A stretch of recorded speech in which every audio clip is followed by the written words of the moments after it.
पत्र के लिए धन्यवाद। कार्यक्रम के सभी सुनने वालों को अरुण पांडे का नमस्कार। और श्रोताओं, आपके बहुत सारे मेल हमारे पास हैं और उन ईमेल के साथ हैं एक बार फिर से स्तुति मिश्रा जी। स्तुति जी, आपको भी नमस्कार हमारी ओर से। जी अरुण जी, आपको और आकाशवाणी वाराणसी सुनने वाले सभी श्रोताओं को मेरा भी प्यार भरा नमस्कार। और श्रोताओं, आज आप जानते हैं है खास दिन, यानी बसंत पंचमी, सरस्वती पूजा का दिन, तो इस मौके की भी आपको बहुत सारी शुभकामनाएं। जी अरुण जी, जैसे कि बसंत पंचमी का जो त्योहार है, बचपन से ही हम लोग को काफी उल्लास से मनाते आ रहे हैं। हमारी मम्मी लोग हम लोगों को पीले रंग का कपड़ा पहनाती थी, कॉपी किताबों की पूजा करने को बोलती थी और उनको सरस्वती जी के चरणों में रख दिया जाता था कि हम लोगों की विद्या बिल्कुल विद्या में इजाफा हो, आशीर्वाद मिले। कला के जितने साधक हैं वो माता सरस्वती की खासतौर से आराधना करते हैं इस मौके पर। जी अरुण जी, चलिए तो इसी के साथ आज का ये कार्यक्रम शुरू करते हैं और मेल पढ़ने का सिलसिला भी। जी, पहला मेल हमें प्राप्त हुआ है पटेल नगर मुगल सराय से सुनील कुमार सिंह जी का। ये लिखते हैं कि 5 जनवरी 2025 दिन में 11 बजे अपने बचपन का लोकप्रिय कार्यक्रम बाल संग सुना। इसमें बालमन को गुदगुदाने वाली ढेर सारी बातें हुई, साथ ही आकांक्षा सिंह की कहानी प्रेरक लगी। थोड़ी देर के लिए बच्चा बनने में हर्ज क्या है। बिल्कुल, जैसा हम लोग भी अभी चर्चा कर रहे थे कि पढ़ाई के दिनों में यानी बचपन के समय में हर तीज त्योहार और तमाम यादें जुड़ी होती हैं। बाद में हम जैसे जैसे बड़े होते जाते हैं तो समझदारी के साथ साथ गंभीरता आती जाती है, लेकिन वो जो बचपन की यादें हैं, कविता कहानी सुनने की और इस तरह के रोचक प्रसंगों की, वो याद आपकी तरोताजा हो जाती है बाल संग सुन करके। ये हमें अच्छा लगा। आकांक्षा जी तक आपकी बधाई पहुंच रही है। आगे ये लिखते हैं कि 11:30 पर आरोग्यम के अंतर्गत स्ट्रोक कारण, लक्षण और उपचार इस गंभीर बीमारी के संबंध में फोन करने वालों के शंका का समाधान किया गया। इससे काफी लोग निश्चित लाभान्वित हुए। जी, आरोग्यम कार्यक्रम का उद्देश्य ही यही है कि तमाम जो समसामयिक विषय होते हैं सेहत से जुड़े हुए, उनके बारे में आपको विशेषज्ञों से रूबरू कराया जाए और श्रोता हमारे अपने परामर्श ले सकें। और इस लिहाज से वो प्रोग्राम डॉक्टर नंदजी सिंह जी वाला आपको पसंद आया। आपकी बधाई विशेषज्ञ तक पहुंच रही है। आगे इन्होंने लिखा है कि 1:15 पर झलकी ये दर्पण टूटे ना, लेखक डॉक्टर अशोक कुमार सिंह, प्रस्तुति डॉक्टर वरुण श्रीवास्तव झलकी ने भरपूर मनोरंजन किया। जी, साथ ही 2:30 पर एक ही फिल्म के अंतर्गत फिल्म आशिकी के गानों के साथ साथ फिल्म की संक्षिप्त कहानी भी सुनवाई गई। फिल्म तो हमने आज तक देखी नहीं, लेकिन कार्यक्रम सुनकर ऐसा लगा कि हम अभी अभी सिनेमा घर से फिल्म देखकर निकले हों। यही कार्यक्रम पेश करने की जो खासियत है प्रेजेंटर की, वो होती है कि वो आपको बिल्कुल सैर करा देता है। किसी भी कलाकार या फिल्म के बारे में जब जानकारी दी जाती है, उनका प्रोग्राम, उनका परिश्रम सार्थक हुआ और आपकी बधाई उस दिन के इस कार्यक्रम के प्रस्तोता तक पहुंच रही है। साथ ही इन्होंने लिखा है कि इसी दिन शाम 7:31 पर उद्घोषक द्वारा की गई उद्घोषणा दिल को छू गई, जब उन्होंने कहा, आपके पत्रों के साथ इस वक्त स्टूडियो में उपस्थित हैं अरुण पांडे और सना सलीम। एक बार तो ऐसा लगा जैसे कार्यक्रम लाइव चल रहा हो। चलिए, इस बात का भी आपने लुत्फ लिया, ये जानकर उद्घोषक को अच्छा लगेगा। जी, अंत में इन्होंने लिखा है कि 9 जनवरी 2025 दिन में 11 बजे फरमाइशी गीत एक्सप्रेस में मेल संस्करण प्रस्तुति अनुपम गुप्ता की शानदार रही। सभी प्रस्तुतकर्ताओं को हमारी हार्दिक बधाई। जी, डॉक्टर अनुपम गुप्ता तक आपकी बधाई पहुंच रही है और साथ ही तमाम जिन कार्यक्रमों की आपने तारीफ की, उन सब के प्रस्तुताओं तक आपकी बधाई पहुंच रही है। सुनील जी, बहुत शुक्रिया इस मेल के लिए।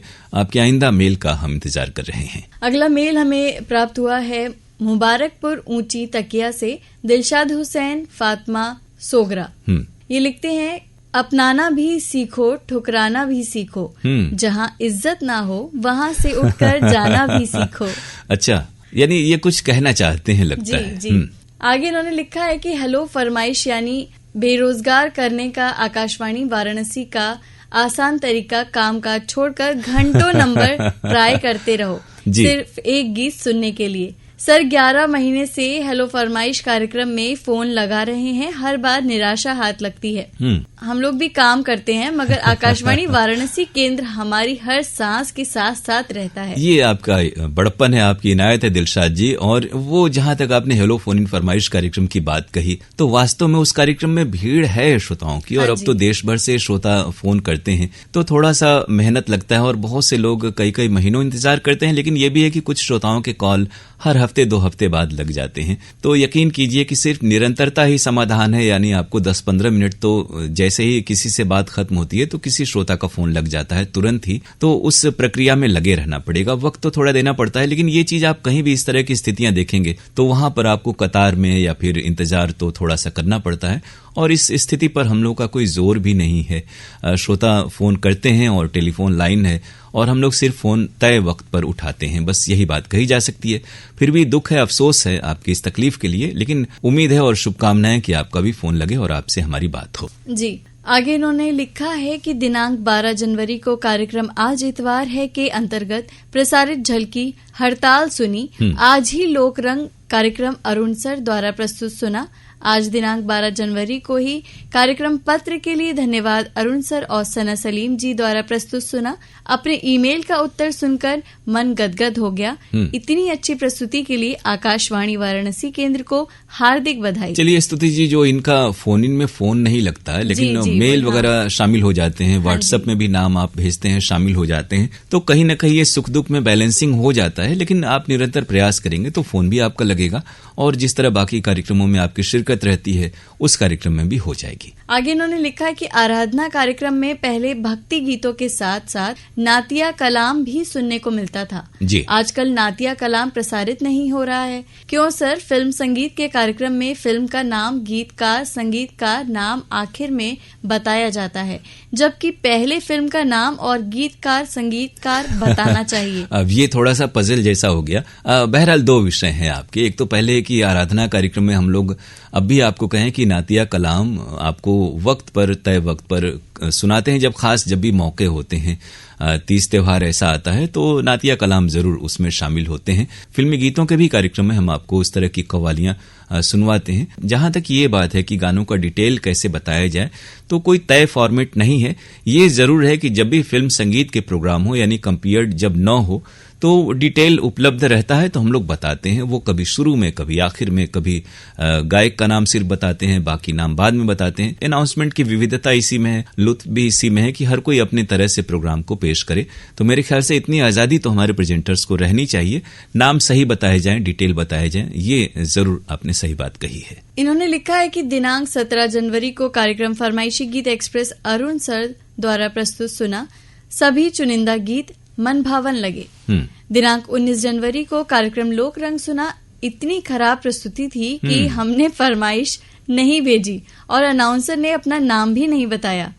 यानी दोनों तरफ आग बराबर लगी हुई। हुआ ये कि हालांकि हम लोगों ने बार बार कहा है अपने साथियों को भी कि इस तरह के जब भी कोई विशेष प्रोग्राम हो, कंपेयर्ड हो या श्रोताओं की सहभागिता के प्रोग्राम हो, तो नाम जरूर बताएं, ताकि आपकी तारीफ या ऐसी कोई शिकायत आए तो आप तक वो बात पहुंच सके। बहरहाल हमारी कोशिश होगी कि हर प्रेजेंटर अच्छे तरीके से प्रोग्राम आप तक पहुंचाए। आगे ये लिखते हैं कि दिनांक 15 जनवरी को कार्यक्रम गुड मॉर्निंग बनारस के अंतर्गत प्रसारित सना सलीम जी द्वारा प्रस्तुत सुना मालूमाती लगा। जी, दिनांक 2 जनवरी को नए साल पर विशेष कार्यक्रम सना सलीम, पूजा जी और आशुतोष जी द्वारा प्रस्तुत सुना। पूरे साल का लेखा जोखा सुना। इतनी लाजवाब प्रस्तुति के लिए राजेश कुमार गौतम एवं आकाशवाणी वाराणसी केंद्र को हार्दिक बधाई। जी बिल्कुल, हमारे यहाँ तमाम जो कार्यक्रम होते हैं, हमारे कार्यक्रम प्रमुख महोदय श्री राजेश कुमार गौतम जी के निर्देशन में होते हैं, और ये प्रोग्राम आपको पसंद आते हैं। आपकी बधाई उन तक पहुंच रही और तमाम प्रेजेंटर्स तक भी जिन कार्यक्रमों का आपने जिक्र किया। तो दिलशाद जी, इस मेल के लिए हम आपको शुक्रिया कह रहे हैं। आपके अगले मेल का इंतजार रहेगा, और जब भी कोई आपको तकलीफ, शिकवा, शिकायत हो तो डिटेल में लिखा करिए, और फोन इन की जहां तक बात है तो प्रयास करें, आपका फोन जरूर लगेगा, हम यही कामना करते हैं। अगला मेल हमें प्राप्त हुआ है मछली शहर जौनपुर से। ये शशिधर पाल जी बरई पार ये लिखते हैं कि कार्यक्रम पत्र के लिए धन्यवाद। प्रेजेंटर को मेरा नमस्कार। जरा हमें बताएं मेल पर फरमाइश कैसे किया जाता है, उसके लिए हमें क्या करना पड़ेगा? जी, तो बिल्कुल बहुत आसान है। हमें लगता है कि अगर आप कोई भी कार्यक्रम हमारे यहाँ केंद्र के सुनेंगे, वो कोई भी प्रोग्राम हो, तो आपको उस कार्यक्रम में बताया जाता है कि आप कैसे शामिल होंगे। बहरहाल मेल वाली जो फरमाइश है, यानी फरमाइशी गीत एक्सप्रेस कार्यक्रम हमारे यहाँ है, बुधवार और गुरुवार को 11 से 12 बजे दिन में प्रसारित होता है। airvnsfgexp@gmail.com पर अपनी फरमाइशें आप हमें भेजें। ये जरूर है कि व्हाट्सएप की तरह आपको लाइव उसी वक्त नहीं भेजना है। हफ्ते में आप कभी भी अपनी फरमाइश भेजें और वो शामिल होगी। तो उम्मीद है जानकारी आपको मिल गई होगी, और अब आप फरमाइशें अपनी भेजेंगे। हमें इंतजार रहेगा आपकी फरमाइश का, और इस कार्यक्रम में जब आप मेल भेजें तो कार्यक्रमों की चर्चा भी जरूर करेंगे, ऐसी हम उम्मीद करते हैं। अगला मेल हमें आया है गांव डंडी, तहसील भद्रवा, जिला डोडा, जम्मू कश्मीर से परशोत्तम कुमार जी ये लिखते हैं कि आशा करता हूं कि आप स्वस्थ होंगे। कृषि जगत कार्यक्रम में बैंकिंग धोखाधड़ी से कैसे बचें विषय पर प्रमोद कुमार श्रीवास्तव से दिनेश कुमार सिंह की बातचीत अच्छी लगी। साथ ही काजोल वाल्मीकि का गाया झूमर भी बहुत अच्छा लगा। विज्ञान पत्रिका मस्तिष्क और उसकी संरचना विषय पर डॉक्टर कमलेश कुमार सिंह से चंदन सिंह की भेंटवार्ता भी सुनी। प्रस्तुतकर्ता दिलीप यादव, ये भी हमको बहुत अच्छी लगी। तो ये दोनों ही प्रोग्राम आपको पसंद आए। आपकी बधाई विशेषज्ञों और प्रस्तुतकर्ताओं तक पहुंच रही। पुरुषोत्तम जी, ये कहें कि आपने जो फोटो खींचकर भेजा है, थोड़ा सा प्रयास करेंगे तो जिस तरह आपने मेल को आप यूज करते हैं तो उस पर आप टाइप भी कर सकते हैं। हिंदी में अगर करने में मुश्किल हो तो आप रोमन में भी लिख सकते हैं, तो आसानी होगी मेल को आपके शामिल करने की। लेकिन ये निरंतरता आप बनाए रखिएगा। आपका प्रोग्राम में स्वागत हम कर रहे हैं, आपका ये मेल शामिल है और आइंदा बाकी कार्यक्रमों का भी जिक्र आप करेंगे तो हमें और अच्छा लगेगा। आपके अगले मेल का हम इंतजार करेंगे। इस मेल के लिए शुक्रिया जी। अगला मेल हमें आया है ग्राम पीपलावा, नौबतपुर, पटना, बिहार से वीरेंद्र सिंह आजाद जी। ये लिखते हैं कि ए सूरज, मेरे अपनों को ये नया पैगाम देना, खुशियों का दिन, हंसी की शाम देना। जब कोई पढ़े मेरे इस पैगाम को तो उनके चेहरे पर प्यारी सी मुस्कान देना। तो स्तुति जी आपका ये मेल पढ़ रही हैं और उनके चेहरे पर ये प्यारी सी मुस्कान है। तो आप अच्छे अशार आपने लिखे हैं बीरेन जी, आपको बहुत शुक्रिया। आइंदा आगे क्या लिख रहे हैं स्तुति जी? ये लिखते हैं कि 24 जनवरी को संपादकीय में महापर्व कुंभ का सांस्कृतिक महत्व एक कहानी सुनी। मुक्ति और गिरीश पांडे जी का काव्य पाठ सुना, बहुत ही सुंदर और प्यारा लगा। 25 जनवरी को स्वास्थ्य चर्चा के अंतर्गत जोड़ों में दर्द और बचाव के उपाय सुना, काफी अच्छा लगा। प्रस्तुति और प्रस्तुतकर्ता एवं डॉक्टर संजय यादव जी को दिल से बहुत बहुत धन्यवाद। तो आपकी बधाई डॉक्टर साहब और प्रस्तुतकर्ता तक पहुंच रही। शुरुआत में आपने जिस कार्यक्रम का जिक्र किया वो मंजूषा कार्यक्रम है और वो इस बार का अंक महाकुंभ पर आधारित था। आपको ये अंक पसंद आया और गिरीश पांडे जी का काव्य पाठ और डॉक्टर मधुकर की कहानी का पाठ आपको पसंद आया। आपकी बधाई इन दोनों ही साहित्यकारों तक पहुंच रही है और आकांक्षा जी ने इस कार्यक्रम को पेश किया, उन तक भी बधाई पहुंच रही है। हम आपको शुक्रिया कह रहे हैं। यूं ही कार्यक्रम सुनते रहिए और आगे कुछ और लिखते हैं जी। इन्होंने लिखा है कि अरुण सर, कभी कभी मन बहुत उदास होने लगता है जब हेलो फरमाइश में अनेकों कोशिश करने के बावजूद भी फोन नहीं लगता है। कभी कभी दिल करता है कि आपके आकाशवाणी वाराणसी केंद्र से रिश्ता ही खत्म कर दूं, लेकिन आपका स्नेह और आपके सुंदर विचार और व्यवहार ने मुझे ऐसा बांध रखा है कि मैं चाहकर भी दूर नहीं हो पाता हूँ। ये हम कहें कि जहाँ तक फोन इन की बात है, अभी दिलशाद जी को भी हम लोगों ने कहा, आजाद जी, तो ऐसा है कि उसमें तो हमारी ओर से कोई खता नहीं होती। फोन एक संयोग की बात है कि किसी श्रोता से बात होती है और बाकी को इंतजार करना पड़ता है, लेकिन निरंतरता बनाए रखिए। और जहाँ तक निराशा की बात है, हमें लगता है अगर और भी जो श्रोताओं से हमारी बातें होती हैं और उसमें गाने होते हैं तो प्रोग्राम को आप सुनेंगे, लुत्फ लेंगे, तो दूसरे श्रोताओं की भी बातचीत को उसी आनंद से सुनिए, कोशिश करिए, उनकी बातें आपको अच्छी लगेंगी और यूं ही आप कार्यक्रम से जुड़े रहेंगे। साथ ही एक दिन आपका कॉल भी लग जाएगा, क्योंकि एक कार्यक्रम में या एक दिन जब भी हम रिकॉर्डिंग करते हैं तो अधिक से अधिक 12, 14, 15 श्रोताओं से हमारी बातें हो पाती हैं, लेकिन सुनने वाले तो हमारे श्रोता हजारों हैं। अंत में लिखते हैं, मुझे काफी अफसोस होता है कि भारत के किसी भी आकाशवाणी केंद्र में अगर कोई रिक्तियां निकलती हैं तो सबसे पहले वहाँ के स्थानीय लोगों को पहली प्राथमिकता दी जाती है। हमें बताएं, हम सबों के लिए देश सर्वोपरि है। बिल्कुल आपने सही कहा, हम सब के लिए भी देश सर्वोपरि है।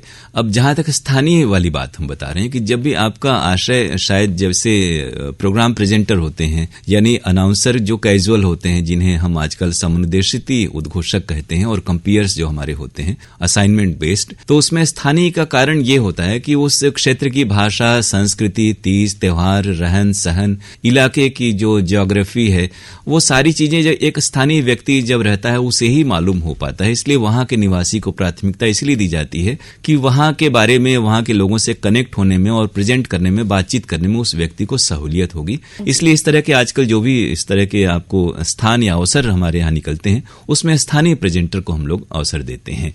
बस यही एक वजह है और कोई उसमें बाकी चीजें नहीं है, सिर्फ स्थानीय। अगर आप भी वहां के स्थानीय बोली बानी और भूगोल से और लोगों के रहन सहन से वाकिफ होंगे तो आप भी प्रयास कर सकते हैं। तो शुक्रिया इस मेल के लिए, और आप फोन जरूर लगाते रहिए, आपका भी फोन लग जाए, आपके लिए भी हम यही शुभकामना देते हैं। अगला मेल हमें आया है रॉबर्ट्सगंज जी, सोनभद्र से गुड़िया साहनी, सपना साहनी ये लिखती हैं आकाशवाणी वाराणसी के सभी प्रेजेंटर्स को happy Republic day and happy new year. Akashvani के सभी प्रोग्राम्स हमें बहुत अच्छे लगते हैं। तो सभी प्रोग्राम गुड़िया जी और सपना जी जब बहुत अच्छे लगते हैं तो आप सभी कार्यक्रमों का जिक्र आगे करेंगे। और जैसे आज बसंत पंचमी है, नया साल तो चल ही रहा है और 26 जनवरी की भी आपने बधाई दी, तो इन तमाम अवसरों की और आने वाले 30 त्योहारों की भी आपको हमारी ओर से बधाई। लेकिन साथ ही साथ ये कहें कि कार्यक्रम सुनते रहें और भाग भी लेते रहें। आपके अगले मेल का हम इंतजार कर रहे हैं। जी, अगला मेल हमें आया है ग्राम बहराभरी, पोस्ट अखंड नगर, जनपद सुल्तानपुर, उत्तर प्रदेश से।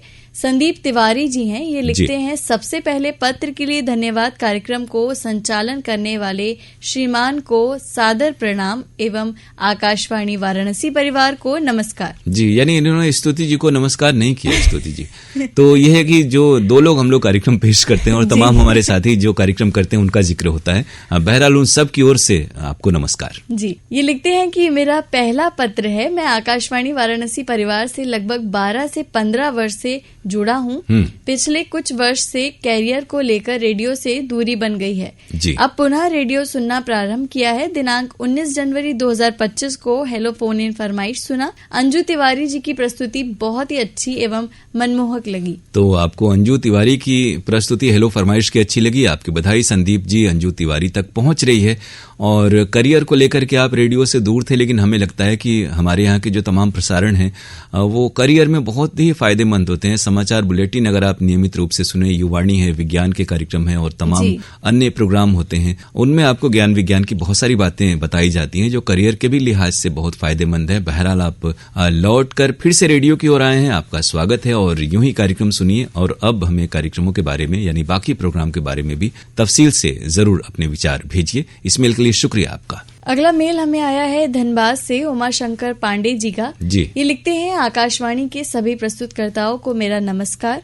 पिछले काफी दिनों से रेडियो से लगातार जुड़ा हुआ हूँ और कोशिश करता हूँ कि सभी कार्यक्रम सुन सकूं। हालांकि सभी कार्यक्रम मुझे एक ही लगते हैं। मगर ये कुछ समझ में नहीं आया इनको कि एक ही लगते हैं। जी, वही हम भी कह रहे हैं। जी, मगर अरुण जी के कार्यक्रम सुनने का इंतजार रहता है और नियमित रूप से उनकी शानदार प्रस्तुति का आनंद भी लेता हूँ। जी, तो बहुत शुक्रिया, आपको प्रोग्राम पसंद आते हैं। और जहाँ तक स्तुति जी ने कहा भी कि सभी कार्यक्रम से क्या आशय है, तो वो भी जरूर अगले मेल में लिखिएगा और ये जो मेल की निरंतरता है वो बनाए रखिएगा। जी, आगे इन्होंने लिखा है, आपकी आवाज अजीज है। और प्रेजेंटर्स की बात करूं तो 9 जनवरी को स्तुति जी का गुड मॉर्निंग बनारस काफी पसंद आया। उनका बोलने का सरल अंदाज सराहनीय है। उसी के अगले दिन स्नेहा जी का गुड मॉर्निंग बनारस सुना। हालांकि उनकी आवाज अच्छी है मगर उनके बोलने का अंदाज थोड़ा अटपटा लगा। अब स्तुति और स्नेहा जी के मामले में देखिए हमें बोलने की जरूरत नहीं, क्योंकि ये दोनों आपस में बड़ी गहरी सखियां हैं और ये बात एक दूसरे तक पहुंच जाएगी तो स्नेहा जी को भी आपकी टिप्पणी मिल जाएगी। और स्तुति जी तो रूबरू हैं, उनका प्रोग्राम आपको पसंद आया, वो आपको शुक्रिया कह रही मुस्कुराते हुए। जी बिल्कुल। आगे लिखते हैं, अंजना झा जी की प्रस्तुति पसंद आती है। चलिए, आपको इन तमाम लोगों की प्रस्तुति पसंद आती है, अगले मेल में जरूर बाकी कार्यक्रमों का जिक्र कीजिएगा। और फिलहाल ये तमाम जो आपकी बधाइयां हैं वो अंजना जी तक, स्तुति जी तक और स्नेहा जी तक भी हम ये मानते हैं कि उनका कार्यक्रम आपको पसंद आया, याद रहा, उन तक भी उमाशंकर जी आपकी बधाई पहुंच रही है। ये है कि कार्यक्रमों में निरंतरता से आप भाग लीजिए और अपनी प्रतिक्रियाएं भेजते रहिए। इस मेल के लिए हम शुक्रिया आपको कह रहे हैं। इसी के साथ अब अरुण जी, ये घड़ी हमको इजाजत नहीं देती कि अब और मेल इस कार्यक्रम में शामिल किए जा सके। लेकिन जो श्रोता इस कार्यक्रम में अपनी प्रतिक्रियाएं हम तक पहुंचाना चाहते हैं वो हमारी मेल आईडी इस कार्यक्रम की नोट कर सकते हैं, pkldairvaranasi@gmail.com। इस मेल आईडी पर श्रोताओं आपकी प्रतिक्रियाओं का हमें इंतजार रहेगा। आपसे मुलाकात होगी अगले हफ्ते इसी कार्यक्रम में। आज का कार्यक्रम समाप्त करने की अरुण पांडे और स्तुति मिश्रा को दीजिए अनुमति। नमस्कार।